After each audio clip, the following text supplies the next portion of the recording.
So here to solve this Araf puzzle by Grant Fikes called Brackets, and it's a puzzle where I'm going to mostly try to use color, which is a feature we just added for our answer checking in PenPy Edit. You can alternate between colors and drawing lines as long as the borders between edges are marked by colors or by lines. The solution checking will work. What that means in this puzzle, one of the places my eye is first drawn is to this upper left corner where you have all these equivalent values. The 5s can't be part of the same region. In an Araf puzzle, you actually need numbers that are at least 2 apart, so the 4 also can't be in the same region here. And so this 5 group has to extend down in green. Only got one channel to extend. It can't take this 2 because that's too small, so it's going to at least take this cell coming over. We can then walk back up the series and see that yellow, red, and blue have to keep taking more cells. That means this has to take another cell. Blue's got to take another cell. Red's got to take another cell. Blue is still going to have to take another cell. It's now reached a clue and is now 4 in size, which is as large as this region can get. Pink is going to keep growing like this, and so we're at this stage of the puzzle where we want to take our first look somewhere else. And a good place to do that look is going to be this lower left, and that's because we actually have the case where this 3 can't join to either of its nearest neighbors. And so we take a different color than green. Let's take brown as an example. This 3 is going to have to come down and come over to the right, and it can't join to this 5, or this 5 is going to get all the way over to here before another group comes in. And remembering that these 4, 5s, and 5s are different groups and not joined to this group in green, let's come back to sets of colors that aren't yet in the bottom of this grid. Let's take blue, red, and orange, and see that blue is going to have to come up. Red is going to have to come up because it has nowhere else to take cells. Blue is going to be forced to join to this 2, and that means this green group is coming to the right. It means that this red group is taking another cell, and this is now 3, needs to take as many as 4 to be larger in this number, so must take this. Oranges have to keep extending. In doing that extension, the original group in brown now is finished. And so if we care, we can mark some of these things that are fully finished in the grid, but say the colors right now for answer checking are marking distinct groups just fine.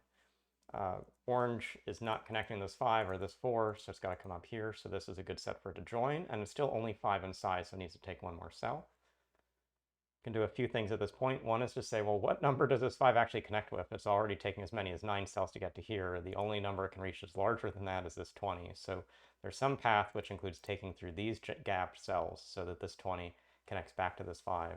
You'll see now that the only number this red group can take is right here, and that is completing a set of 4, so that region is done. This orange group now is forced to take this as its 6th cell, as we were saying, and that means that this group up here takes this, and so we've got all the puzzle solved except a region we've not looked at all, which is the lower right. And along the side, we've got another set of places where you might just want to draw a mental border immediately. These numbers are 1 apart, so they don't join. This 7 has to get to somewhere, and let's take a color like yellow.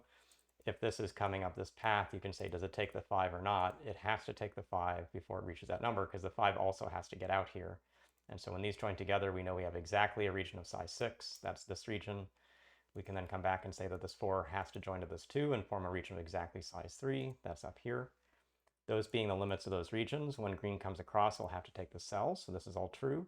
And we finish in the upper right, where we have either a 6 joining to a 2, and if you think about that, that then has to take another cell, and so it's going to split where the 4 comes to the 20, or the other option is that the 4 joins to that 6, and in doing so, we're going to see that we have completed this puzzle and have all the regions marked, and you can choose if you want to get the last colors in, but that we had the colors of the edges meant that this solution worked. And I think this is a great example for those who haven't solved the style of at least some of the key thinking in an Araf puzzle. As you can say, these puzzles always look under-constrained or take too much intuition. In this case, seeing the numbers that can't join to each other, particularly in the upper left, you've got a set of seeds. You could even then see those 3 as another number that had a critical set of seeds that flew out from it. And in doing so, we got to this really nice conclusion. So thanks for watching this video. Thanks for answering the puzzle, and we'll see you again soon.